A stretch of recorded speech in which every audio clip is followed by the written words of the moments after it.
Now you have to book a biometrics appointment at the VFS. Typically, are there any charges for that as well? Guys, we are going to be talking about this new e-visa system which has replaced the BRP system in UK. So watch this video till the end to ensure you get the complete information. Hello everyone, welcome to Study Abroad with Piyush. And today we are going to talk about how do you apply for your UK study visa. We had a really hit video last year, but the processes have changed some. There are certain updates. So make sure you watch this updated video to know the updated UK student visa process.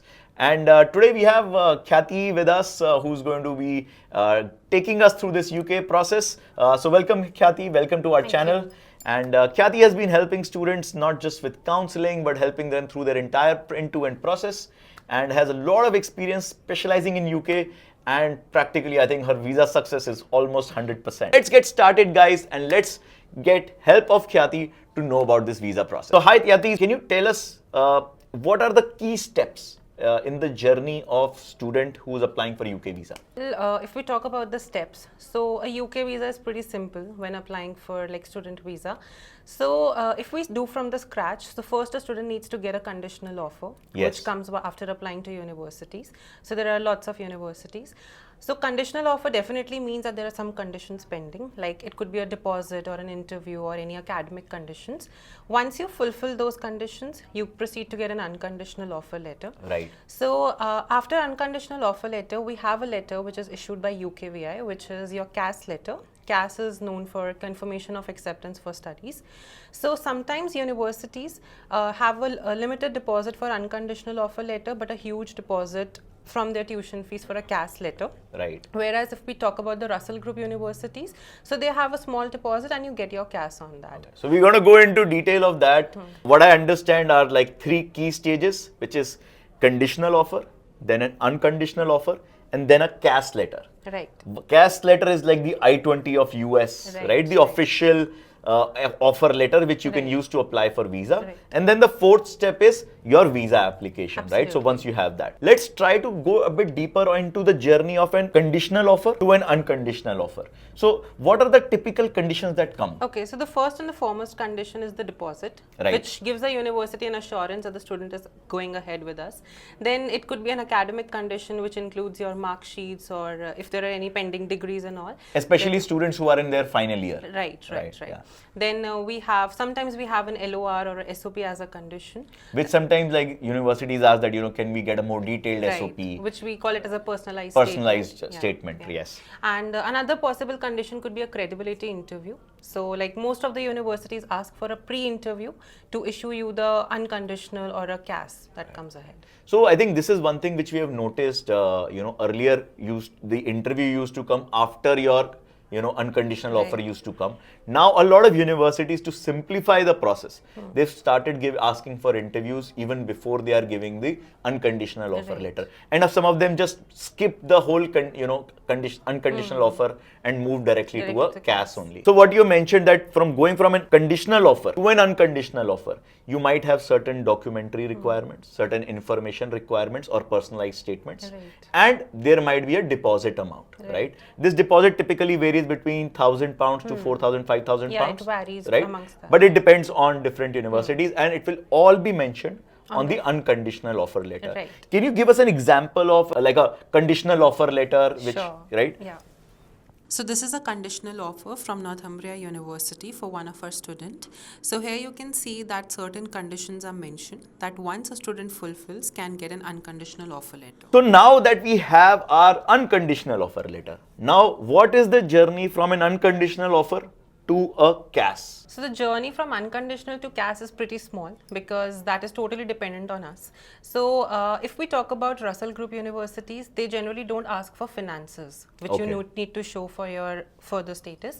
But if we talk about the rest universities, which are not the Russell's one, then there you need to show your 1 year of your tuition cost. So basically you need to show your financials. Right. So that includes your living expenses and your outstanding tuition costs. You mentioned very quickly, but net tuition, right? So what exactly do you mean by that?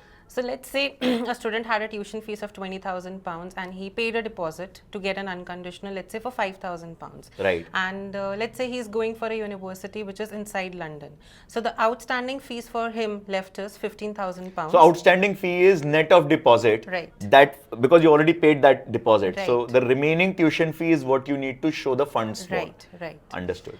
Plus, you can include the living expenses. And include the living expenses. I understand it is different for students going to study in London Right. versus outside London. Yeah. So how much is that amount? So that has also recently increased. So now for the 9 months for inside London, it's around 13,347 GBP. And for outside London? It goes around somewhere around 10,224 GBP. 10,000? 224. 10,224 GBP if you are living outside of London. That's the important point to note, also when you are planning for how do you going to live in that city. Right. So not just from a visa point of view, but yeah, that's important information. This is the amount. So based on your tuition, the net tuition that is remaining net of deposit plus the living expense depending on the city. That's the total amount that you need to show for in your visa, Right. Right now for your CAS. CAS. When we are showing these financials, how all can we show these financials? So UK is again pretty simple, like it doesn't ask for much documents.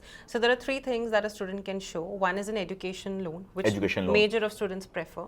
And then second is a savings account, okay? So that Savings or FD? Yeah. Right. And the third one is a fixed deposits. Is the fixed deposits, yeah. So it comes around with maturity. So let's say a student is planning ahead with either savings or fixed deposits. So they need to have a minimum maturity of 28 days. So basically the aging in the account should be 28 days. Right. And let's say a student is going with a loan. So first thing, it should be an educational loan, no personal loans or gold loans. And the second thing is it should be from a nationalized bank. And let's say if a student is not having from a nationalized bank, then they need to disburse the amount into the account and again mature it for 28 days. What I also understand is that if you have a sanction letter from Credila or Prodigy Finance, then also you don't need to get them disbursed. Anything else that you think, you find across the students when they are, mistakes they make in their financials? Well, sometimes students have very cut-to-cut funds. So Right. we always suggest that they should have a buffer of at least £500 because the pound, when we go near to the intake, it fluctuates. Right. Like currently the pound is quite high. Right. So if we take cut-to-cut funds, then students fall short Because of if funds. the conversion rates go up and down, then if they go up, then your money can be short. Right, So at least £500 or let's say 1 lakh rupees, Right. just to be on the safer side, just have 1 lakh rupees additional funds, Right. so that for any variance and fluctuation, it is taken care of. Absolutely. We have now the financials ready, but then in most cases, that is where the credibility interview will happen, right? Right. So the other big part apart from financials is credibility interview. What are the different steps in a credibility interview? How does it typically happen? What is the kind of questions that are asked? Can you tell us a little bit about that? Okay. So the first thing, by the word we understand credibility, is that they want to understand our potential and whether we are going for a genuine purpose or not. Right. So the first basic question that they start is with why the student is going to UK. And another questions like students must know about what their course is, what's the course structure, fees definitely, and coming ahead with what are their goals, how is the course aligned with the goals. So these are some basic questions that they should know. So apart of that, some basic questions like where is the university located, how do you plan to commute. So a basic general understanding about what UK is and how UK is going to be beneficial for them needs to be known. Understood. So it's very similar to then the US visa interview Right. or the GS interview of Australia. Basically, everything that you might have written already in your SOP, Right. Statement of purpose. How does this credibility interview actually happen? How is it executed by the universities? If I talk about the major group of universities, so they provide a student with a CAS Shield. CAS Shield. And there are a whole lot of questions. They ask you about your passport details, your financial details. So there is a fund calculator. So you have to fill that very precisely. How are you planning your funding? And on basis of that, then you come across through certain questions. First, they ask for a written question. And nowadays, few universities have started with a pre-recorded interview, which is AI based. But again, you have to be prepared for both the type of interviews. Right. And you have to be very precise and to the point with your answers. Yeah. So basically, you are saying one common way of doing it is through CAS Shield, Right. which is again like another application platform where you fill in all your details, Right. upload your documents, and then certain written questions will come which you need to answer Right. there. do you get time to answer them, or you have to answer them spontaneously? For the written one, we do get time. You get And time, so you yeah. can, think, take your Yeah. time, and answer. And then there will be some video questions, which were Right. like a Kira interview. You have to give a video answer, which are assessed by AI. Right. Right. Today AI is doing everything for us. Before we go any further, guys, subscribe to our channel and show some love, because we are putting a lot of effort in bringing this information to you. In this process, the whole application form of CAS Shield, could you also take us through maybe like a sample CAS Shield? Is that possible? Sure. Yeah. Okay, so this is how a CAS Shield looks. So on the left, we can see that there are multiple sections. So first is a CAS checklist where you need to fill in your basic information. Then you have a general document section where you need to upload documents like your passport. And then we have a financial documents where you need to upload your financials according to the source of fund calculator. Then in last, we have a pre-CAS questionnaire where you need to add your answers to the questions. And then later we get an interview thing where you can go ahead with the interview, which can be either a recorded or a face-to-face. So thanks again, Khyaati, for sharing a little bit more, reality of CAS Shield. But we have also seen a lot of UK universities just conducting these interviews on like phone calls as well. Some of the universities do that, whereas some of the universities are doing WhatsApp video calls also, where they'll get the student on video call, and they will take a quick interview just to make sure that it's the real student, and that they are having the right communication skills, and also that they are, knowing which programs that they are applying for, and all the questions that you mentioned, right? What happens, because you've already paid a deposit, right, for getting your unconditional offer, and after that you get an interview. What happens if your credibility interview is failed? Well, in that scenarios, a student can apply for a refund. So the university issues you out the refund if a student fails to cross the interview. Understood. But what I've seen is that, some of these universities also give another try to pass. So there can be multiple attempts. It is not essentially that you have to, you crack it in one time. So if you felt nervous, or you were not able to answer, you can again request the university for a re-interview also. Otherwise, of course, like you said, you can apply for a refund and get your deposit back. Because I think a lot of our students get sort of disturbed. What will happen? My money will get stuck. What will happen, right? We would have shown our financials. We would have gone through the credibility interview process. Once both of these things happen, that is when the university will issue us our CAS letter. Yeah, there's one catch. Few universities have started asking for a TB test as well before issuing you the CAS. Okay. So it's better because TB test has a validity for 6 months. So it's better when you're requesting your CAS, you should have that with you. You should have that with you, right? Okay. TB test is also, as I understand, linked to a particular university. So the TB test is linked with the university. So once you confirm your university, you have to simply go to the approved clinics, and there they will mention that the student is going for this university, and then you need to upload that. Right. So basically, if you are taking the TB test, you better be, sure that which university you are going for. Then you can't change the university. Otherwise, you'll have to retake the TB test. Right. Which universities are asking it for issuance of CAS? Well, it depends on the time. So like East London is asking for before the CAS. Sometimes Greenwich also asks before the CAS. So even this can Coventry be too. even Coventry. So some of these universities, so be clear, talk to your counselor and be aware of, the university that you are picking. Will they require a TB test for CAS issuance or not? If yes, then make sure that you are getting it done in time. Right? There are certain nuances to your CAS letter also, right? From the issuance of CAS, how much is the time that you have till when you can apply for visa?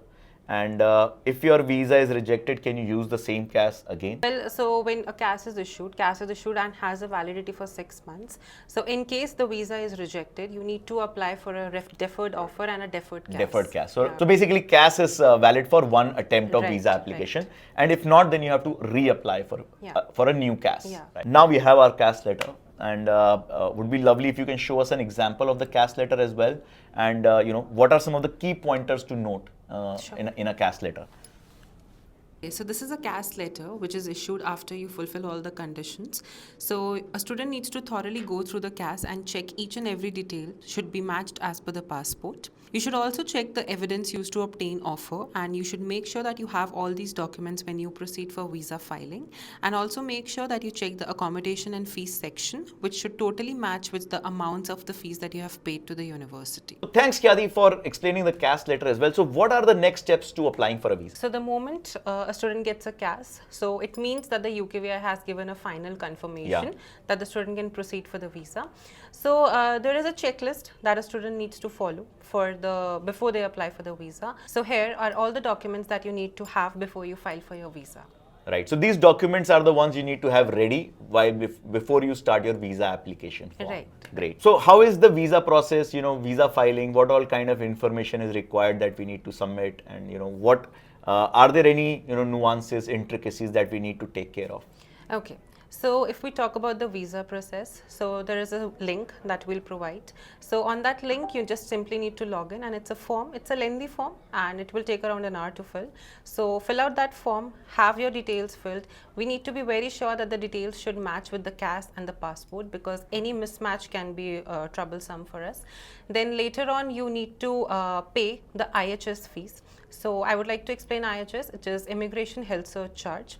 So it's around 776 plus 388 GBP for a 1-year course. And if we talk about the visa fees, so there are 3 categories of visas: standard, priority and super priority. So if we get the CAS timely and we do have time with us, and let's say we have a month before our course starts, so we can go with the standard category. The fees for that has recently increased from April 9th, 2025. So earlier it was 490, now it has increased to 524 pounds. Okay. And the other 2 categories, those are the services. So the fees remains them for same. So it's a 500 additional to the standard fees for the priority. And for super priority, it's 1,000 pounds additional with the standard fees. With the standard fees. Okay. So there is a standard, there is a priority, and there is a super priority. Right. What is the difference in decision timelines for these? Yeah, so there is a huge difference. So standard, if we talk, it's around 15 working days that the government takes, UKVI takes, and with the priority fees, we have it around 5 working days, and super priority, it's around 2 working days. 2 working days. But definitely, sometimes when we are closer to the intake, so UKVI has a bulk of application, so we should not rely on these deadlines and these working tasks, because these increase. These increase. Yeah. Even if you are, and we have seen many cases, even if you have applied for super priority visa, it has taken 2 weeks to 3 weeks also for decisions to come. So it is a tentative timeline. So they're going to prioritize, but super priority also get bulked up. Right. And then they also end up taking time. So don't delay your visa application till the last moment, right? So I think that's also very important. We fill all this visa application, we choose which category depending on how quickly we want the decision, and we submit the application online. What happens then? So once you submit your application online, you are directed to the biometrics page, which is the VFS Global.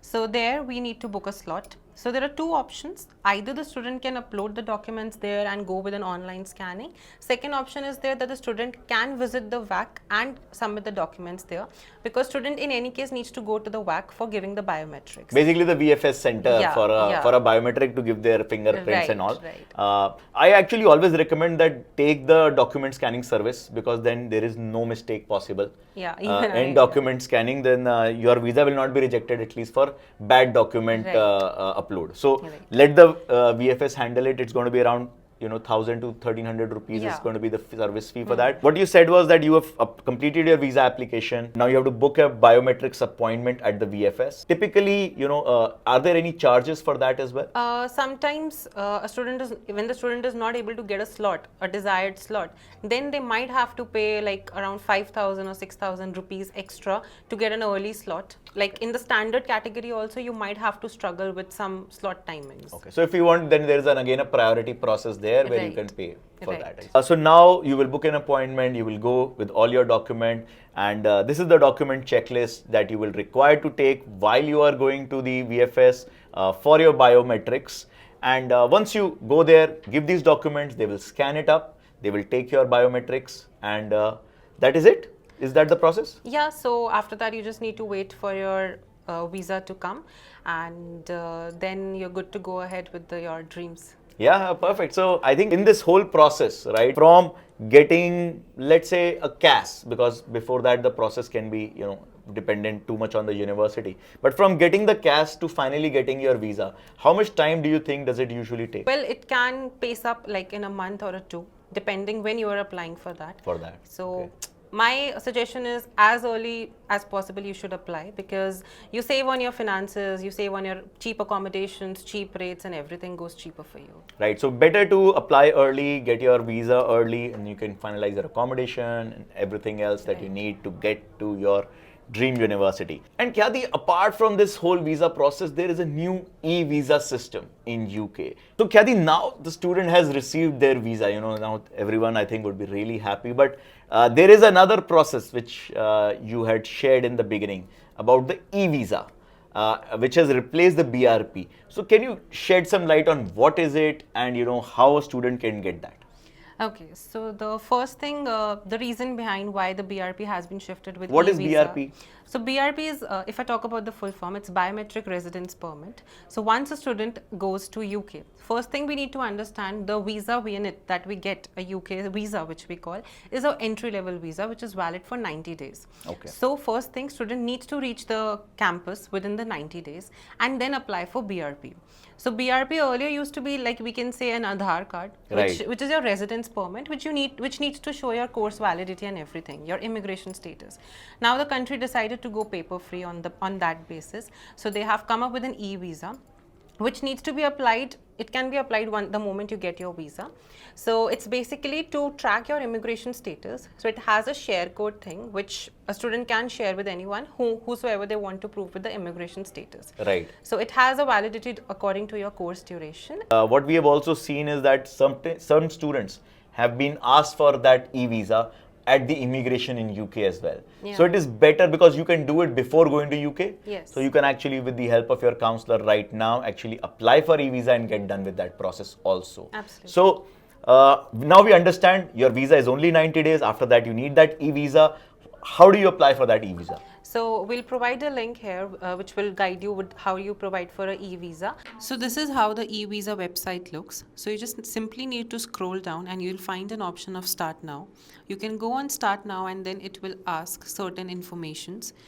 So it's a simple process, a shorter process. You just need to authenticate with your phone, and there's a share code that you get. So whosoever asks for your immigration status, you can share that code with them and they can track what your So status. this e-visa process is where we need to upload information about our actual visa that we came in Yes, with. yes. What other kind of information do we need to submit? So there's a personal information, again your photograph, it will scan, and then your GWF number. Those all things. What's a need to GWF number? So it's a global web form number. That is like a specific number for a UK visa application. Okay. So the visa status and everything is being tracked through a GWF number. And where do I get this? You get it on your UK visa form. Okay. The moment you submit the visa form, you get it on that. Okay. So basically there's an e-visa process which you guys should complete before you leave for your UK university, because you might get asked for that at the immigration. Thank you, Khyaati, again for sharing all the valuable information, and I hope you guys learned a lot and enjoyed this video. So share it with any of your friends who are looking to go to UK and applying for the visa, or any student who might be looking to understand the visa process for their future needs. And if you like this video, please subscribe to our channel and show some love, and I'll see you guys in the next video.